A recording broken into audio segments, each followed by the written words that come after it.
Hello, everybody. I'm Kristen. And I'm Rachel. And we are back. This is So I'm Watching Gilmore Girls, Season 2, Episode 1, Sadie. I am so happy we're not watching Dawson's Creek anymore.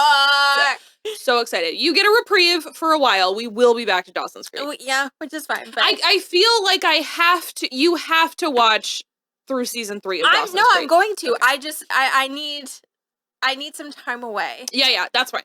That's why I proposed the back and forth of it all.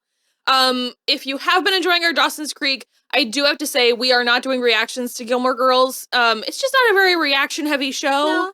There might be like a couple of episodes like later where I have her look at it, like record while we're watching it, but it's not a reaction heavy show. No, so we're just gonna talk about it. Not really. Yeah, unless it's just Dean walking on screen and me just going.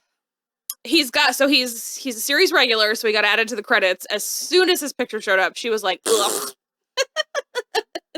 Don't like him. So we're going to just talk about Gilmore Girls, but I think we're going to keep doing reactions for Dawson's Creek because you hate Dawson more than you hate Dean. Yes. And so she's a lot more reactionary about that. Yeah. And so stay tuned for that. But it'll be once we're done with this. So, okay. Season 2, Episode 1. This is a rare, like, network TV thing where the summer has not passed yet. Yeah, they picked up right where they left off. The, day after. Mm-hmm. Even though Alexis Bledel looks like she has aged a full 3 years. Yeah. I think she got way taller. She maybe got tall. I don't know. She was already a model. I stopped growing when I was 17, 18. She looked taller. Yeah. Well, I think also it's one of those things where it's like everybody gets a glow up in season 2 of stuff. Her hair looked really bad. It wasn't great. Episode. Yeah, it wasn't great. It looked really frizzy. Well, I mean, summer in California when they're filming this. There's really no humidity. What about those Santa Ana winds? I don't know when that happens. I don't know when in the year that happens. That's usually like fall, late fall, early winter. I mean, they both go through kind of like waves with their hair. I don't always love Lauren Graham's hair. Yeah. In this, it's like sometimes she's got like helmet hair. Yeah, the late 90s, early 2000s layers where it's just kind of a helmet and the underneath here. Yeah. I say that knowing full well I had that haircut for years. Well, I mean, yeah, it's happening. Well, it's coming back. Yeah. I had the Rachel when the Rachel was popular. Yeah. So, and then it just kind of just got longer as it morphed into things. Yeah. So I keep seeing pictures of stepmom Julia Roberts' hair. Mm-hmm. And I'm like, I've only seen that movie, I think twice. It's very schlocky. Yeah. As an adult, it's very schlocky. As a child, I was like, this is the height of cinema. But as an adult, you're like, ooh. Yeah. I actually don't remember the last time I watched it. It's been a long time for me, too. Because it just makes me cry. So I have to, if I see it, because it's not usually, one that they just, have on. Not anymore. They used to, just on USA, they'd do, marathons of movies and stuff. But I always thought that Ed Harris was really hot in that movie. Yeah. Hot for Ed Harris. Yeah. I think Ed Harris is sometimes hot. That's my hot take. I get it. So, we pick up right after the morning after we left off. Dean and Rory are back together. Max proposed to Lorelai with all the daisies, which have then been distributed around town. There's daisies everywhere, which makes the town look delightful. It does. I like that.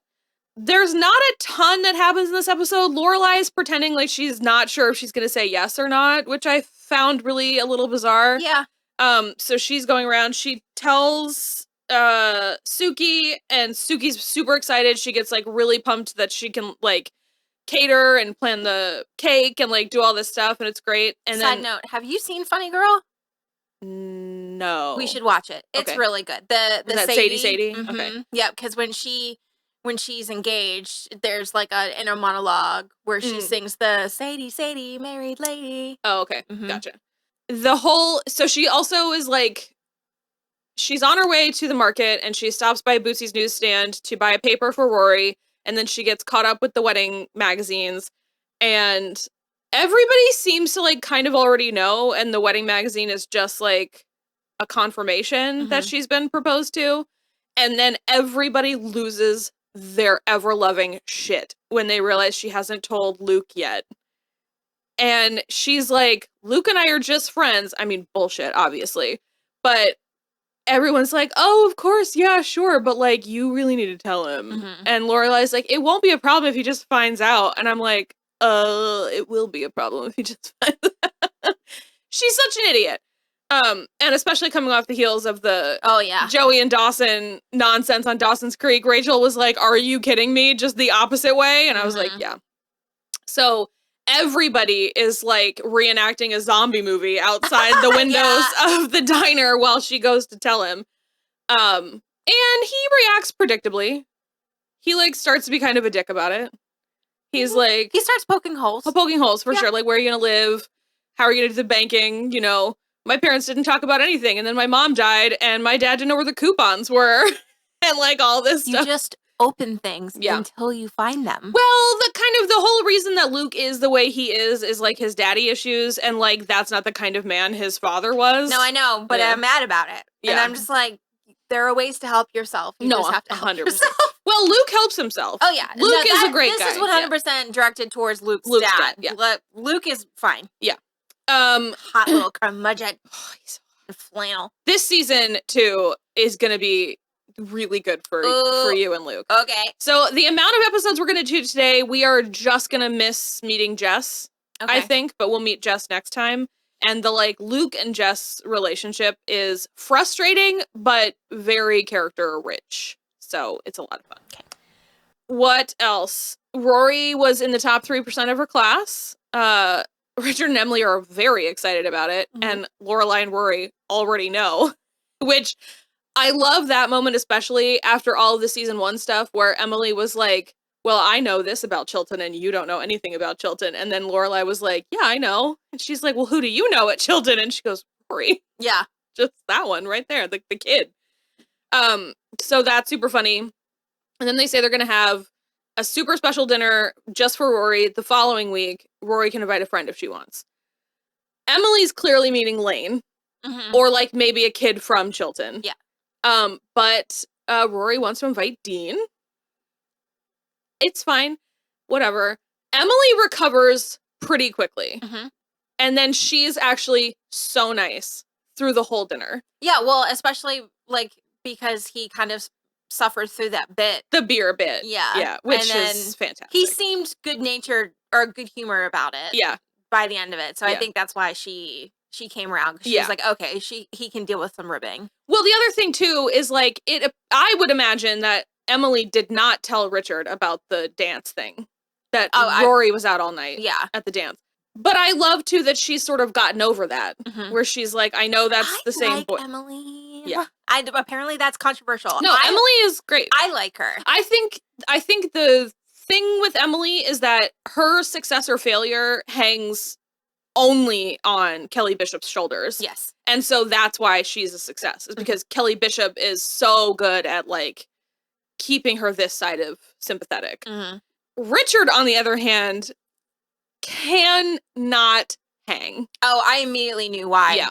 Like, I was just like, oh, he's just being like, well, so long to my very smart granddaughter. There goes another. Yep. Yeah. And so when Lorelai explains that, because he's very like, what kind of grades do you get? Where are you going to go to college? Rory's very special. She's going to go to Yale or Princeton or Harvard. And it's the type of thing that actually like frustrates me so much because it's like, at what point do you think that you're going to get a society marriage out of Rory? Right. Like, if you didn't get it out of Lorelai and Rory's been raised the exact opposite, how do you envision that happening? And I know that it's not totally, that's not like 100% it, but it's like, he clearly doesn't think Dean is good enough. He definitely thinks Rory's too young. He, like, cannot fathom her having a serious boyfriend. And it's just very, like, and again, it's like, it's the, reminders of Lorelai where it's like, well, Lorelai had a serious boyfriend when she was 16 and she wound up pregnant and she left us and like all this stuff. I totally get it. But also it's like, just because you think Dean isn't good enough. And I mean, I think Dean isn't good enough. No. And you think nobody. Well, I don't not know. even close. I don't know many people who think Dean is an appropriate boyfriend for Rory, like long term. So for me, it's like, how do you think that acting this way is going to make her fall in line? Right. You know? Yep. It's just not. Because it's like, oh, now that I've been yelled at, now I know what to do. Like, right? No. It's like all this stuff that we always talk about where it's like, you can't just tell teenagers to not have sex and then keep all forms of birth control away from them. Right. Because all that happens when you tell a kid they can't do something is like in their minds, they're like, well, now I'm going to do it harder. Right. And you are making them possibly take a more dangerous avenue. I'm going to do it harder and less safe. Yep. And just because I can. Exactly. Mm-hmm. Just because you told me not to. Yep. So, you know, Rory actually steps back to Richard and she's like, I can't believe you're treating him like this. He's my friend, or he's like my boyfriend. He's very special to me. You told me I was allowed to invite somebody. I invited him. I cannot believe you're acting this way. And then he's like, oh, I won't be spoken to this way and blah, blah, blah. Emily is trying so hard. Yeah, both her and peace. Lorelai. Yeah, the whole time. And Richard will not have it. And so then after Lorelai, Rory, and Dean leave, Emily gets a phone call from Suki planning the engagement party. Mm-hmm. And, okay, because I have, like, a couple things to say about the engagement and, like, why Lorelai didn't say anything. Mm-hmm. The first thing is, she didn't actually decide until they were already inside the Gilmore house. Yeah. Like, she didn't call Max back until they were already inside the Gilmore house. And then like, you know, I had an eye conversation with Rory that she was like, yes, I'm going to do it. Oh, well, though, that was the week before, wasn't it? Mm-hmm. Okay, yeah, so then, no, I don't have any excuses for Lorelai. Yeah. Yeah. She should have told her that last week. Maybe she was just waiting until she had the ring, because maybe it was like... Well, you know, okay, that's a good point, because you know that Emily would have been like, oh, well, you don't have a ring. Yeah, where's the ring? Yeah. If he clearly no ring, does, no engagement. Exactly. Or, like, he clearly isn't, like, serious about this since he didn't get you a ring, like, right off the bat. Yeah. That's a good point. Yeah. Still, though, I can see why she wouldn't tell her when Dean was there, mm-hmm. But, again, having that whole week in between her deciding and Emily finding out is too much. It just... I kind of know, but without knowing what's going to happen, I mean, I feel like that is very telling of what's going to happen. There's a lot of things that are super telling, one of which is that Lorelai didn't think of any of those issues that Luke brought up until Luke said them. Yeah. The second one is that Max didn't already have a ring picked out. The third of which is the ring didn't fit, mm-hmm. So he clearly doesn't know her. The fourth of which is Jackson absolutely loses his mind when Suki's so excited about Lorelai getting married. Mm-hmm. She's been dating Max way less time than Suki and Jackson have been dating. Yeah. And also, Suki and Jackson haven't broken up at all in between. Mm-hmm. So it's like, I'm just saying. Yeah. And if you have to take, like, if your immediate response is not yes when someone mm-hmm. asks you to marry them, then it's a no. Yeah. And then maybe, like, talk about why it's not an immediate yes. Yeah. But there's clearly a reason why it's not. And you should probably work that out before you commit legally, spiritually, whatever, to a person. I agree. I mean, it's not, like, easy to get a divorce, but it is easy to get a divorce. Yeah. So, like... Yeah, but it's still, like, so much paperwork and money and, like... Yes. If you want, I could go get my divorce decree right now. That shit is huge. Oh, God. So... Yeah, I don't know. So it's just like, there's lots of reasons why you can see the writing on the wall. Yeah. That this is not going to work out long term with Max. And for people to be like, well, that's stuff that we can figure out while we're engaged. And it's like, no, you need to figure that out ahead of time. Well, so, okay, especially if you're planning, like, a long engagement, I don't mind, like, especially the banking thing. Like, that's a very, But because this is clearly such a Band-Aid marriage situation, you know he's going to want to do it fucking quick to lock her down.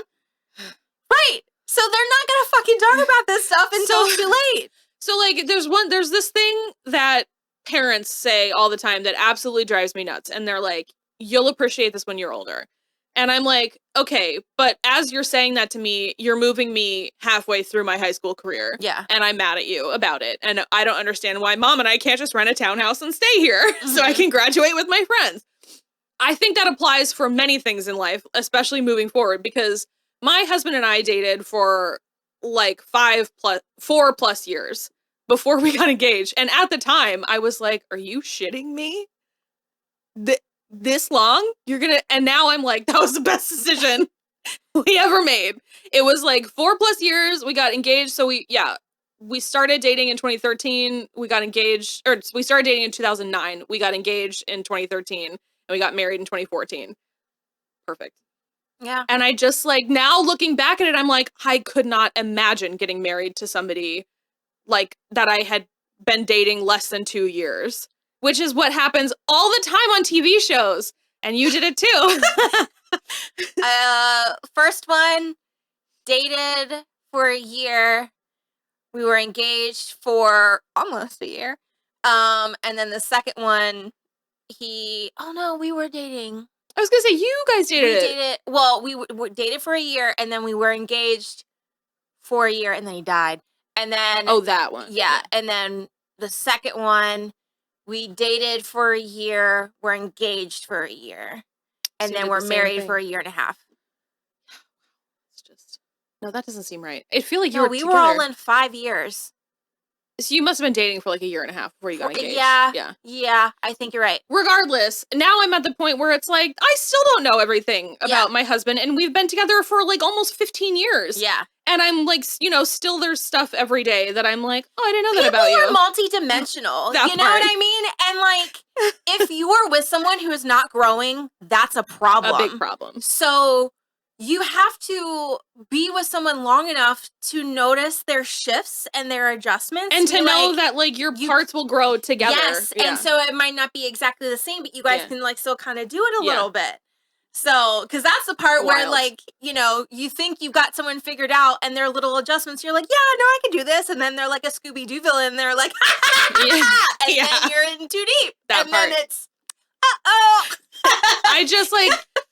It's totally ridiculous. And so it's like, it's not to say, and again, that's me personally, and I guess you personally as well, but it's like, I don't have any problem with people who are like, we met and we just knew, and 6 months later we got married. Totally, whatever. If that works for you, I am so happy for you. But like, it's one of the things that I look back on, and like, I was very like, my foot was on the gas, and my husband was like, we should probably... hit the brakes a little. Just, go at like a nice animal speed. Yeah. And I was like, at the time I was like, I mean, I guess. And now I'm just like, that was such a good idea. It was just so much better. And it's like, to go to the school thing, it's like, if I hadn't moved halfway through my high school career, I wouldn't have moved to Charleston. I wouldn't have done all that. I wouldn't have gone to school where I went to school with. I probably would have gone with all of you bitches to Towson. And I would have hated every minute of it. Listen, Towson was a settling school for me, so I didn't even want to go to Towson. But my original plan didn't work out, so that I still had to go to college. I just probably would have gotten convinced to go to Towson, as opposed to like somewhere. Listen, I barely went to Towson. I had a full-time job. Yeah, I had another psycho full-time boyfriend. You're like, I got a degree. Yeah, I went to some classes. I went to classes. Yeah. But yeah, all of that to say, the Lorelai and Max thing, obviously we can all see the writing on the wall, especially if you've watched the show before. It's just not, it's not looking very good. Love that, like, I haven't seen this show before, and even I'm like, this is not gonna work. Yeah. I like him. He's so hot. And I like him, and I like them together, but it's not... It's not right. The puzzle pieces aren't puzzle pieces. Yeah. He's not doing it so much now, but he definitely has the energy of one of those men who's like, I like you because you're quirky. And then once he's got her locked down, he's like, could you stop being quirky? Right, so you can stop being quirky now. Yeah. And it's like, that's not how this works. You enticed me with your quirkiness, but now it's time to be real. You hooked me, now it's time to stop. And it's like, they never realized that it's like, that was not an enticement tool. Nope. That was like not a seduction thing I was doing. That's just how I am. This is not my marketing plan. This is just who I am as a person. This is just how it comes out. Yeah. So yeah, that is Oh, you're so right. I didn't even think about it like that. So it's like he's not like overt about it. No, and that's not. I don't take it like he is bad because of this, but you were absolutely 100% correct. Yeah. Where once he's got her, he could be like, okay, we don't have to do that anymore. He's like, now I want you to be a normal wife. Yeah. Oh, blah. No, definitely not. So the only other big thing of note is that Lane is increasingly terrified throughout the episode because Mrs. Kim is sending her to Korea with an open, like a one-way ticket and then a suitcase that's literally 4 times the size of her. Yeah, like she said that the suitcase could fit her, Rory, everything they own. Yeah, and I mean, she's not joking. And she's like, and then room for souvenir shopping. Yeah, it was humongous. So... did we find out at the end of the episode? I had to go inside and outside because the feral neighborhood children were trying to kidnap my dog. Did she finally find out what was actually happening? Okay, it must be in the next episode then. But yeah, and so basically how we got on all that is Suki calls Emily to be like, hey, I just wanted to let you know that Lorelai's engagement party is on like XYZ date. And it's after the terrible dinner with Dean. And so Emily goes into Richard's office and says, you are going to call Rory tomorrow and apologize. And he's like, I'm not. And she's like, you are, because Lorelai is getting engaged and she didn't tell us. And when Rory wants to get married, I want her to tell us. So, understandable. Oh, we also got another insane chemistry scene between Lorelai and Dean. I hate it! And so, I mean, I love it because it's so funny. It's so weird. They can't help it. Yeah. It's also very much kind of like... Yeah. So it's mostly her, where again, it's like, yeah, it's called chemistry. I have it with everyone. And that's very just like Lauren Graham's brand. Like, I understand. We're like, she was together with the man who played her brother on Brothers and Sisters for like going on 10 years because they're just so good together. Wow. It's bonkers. So it's mostly her because it's not in the same way. It's not quite as overt, but she does have a similar vibe with Milo Ventimiglia. Not as bad, but it's like the chemistry there is like very intense as well. Super weird. Super weird. And it's like, I think she could have like taken her top off and been like, do you want to change the water bottle? That's literally... I don't even think that she would need to take her top off. I feel like Dean would just automatically pull his pants down. It's ridiculous. Like, without her having to say anything. Yeah. I don't know. If I was working on this show and their first scene together, I probably would have been like, I'm not the... Can you guys tone it down? Yeah. And then I'd be like, I don't know if we can keep him. Because he's not doing anything wrong. Yeah. But he is very tuned in. The energy be energy-ing. So. Yeah. And it's like, it's especially, so the thing, the saving grace, I think, with Milo's care with Jess is that he has electric chemistry with Alexis Bledel. And they were dating behind the scenes. Okay. So it's like their chemistry eclipses the chemistry that he has with Lauren Graham. Whereas, like, in my humble opinion, Alexis Bledel and Jared Padalecki have negative chemistry. I agree with you. And so it's like, while they have negative chemistry and he has like off the charts chemistry with Lauren Graham, it is suspicious. Yeah. And weird. Because watching them kiss, I'm just kind of like, I mean, and it's part of it is because I don't like Dean, but also they just don't. Yeah, it's not for me. It doesn't look right. Dean continues to suck, and he continues to suck harder than he does now. Or his sucking is on an upward trajectory, I guess. But she does then start having scenes with Jess, which are like very refreshing. But she dates Dean for like a whole season and a half still. Yeah. That long? Oh, yeah. Gross. Yeah. What? Yeah. Yay. Okay. So then that is basically it for this episode. Fantastic as usual. Computer is so hot. You are so happy to be back. I am. I'm so happy. Yeah. So happy. And it's so interesting just already kind of like the way that we do these episodes are so different than how we did Dawson's Creek. Yeah. Because with this show, of course, we are talking about this show, but this show encourages us to talk so much about our own lived experiences, with other women and with our mothers and like with family and stuff. And I like that we just did that naturally. Like we're not doing a bit like when we talk about stuff. Well, and I will say I think going forward with Dawson's Creek, it's going to be a little more like that. Season 1 is fucked up. So crazy. It's so weird. There's so many very heightened, elevated elements to season 1 of Dawson's Creek in a way that like I've mentioned to you in our coverage, the rest of it is a lot more like standard teen high school soap. Watching Gilmore Girls is like sitting down and drinking a tea, and watching season 1 of Dawson's Creek was like having a baggie full of white pills, and it's all a mixture of maybe it's aspirin, maybe it's Molly, no one knows, and then we just keep taking it. No, like the David Rose when he's just like, well, I don't know where I'm going to get a bowl full of random pills this late in the game. Yeah, I was going to make it more akin to like drinking a Four Loko. Yeah. Because you're like, or like the Starbucks lemonade where you're like, maybe I'll be caffeinated or maybe I'll die. Yeah. Yeah. But it or really not Starbucks, Panera, the Panera lemonade. Oh. Yeah. But yeah, it was just I don't know where I don't know. This in general is a lot more even of a show. Yeah. It's like very even. Yeah. So oh boy. Okay. Well, we're gonna go watch the next episode and we will be back. Bye. Bye.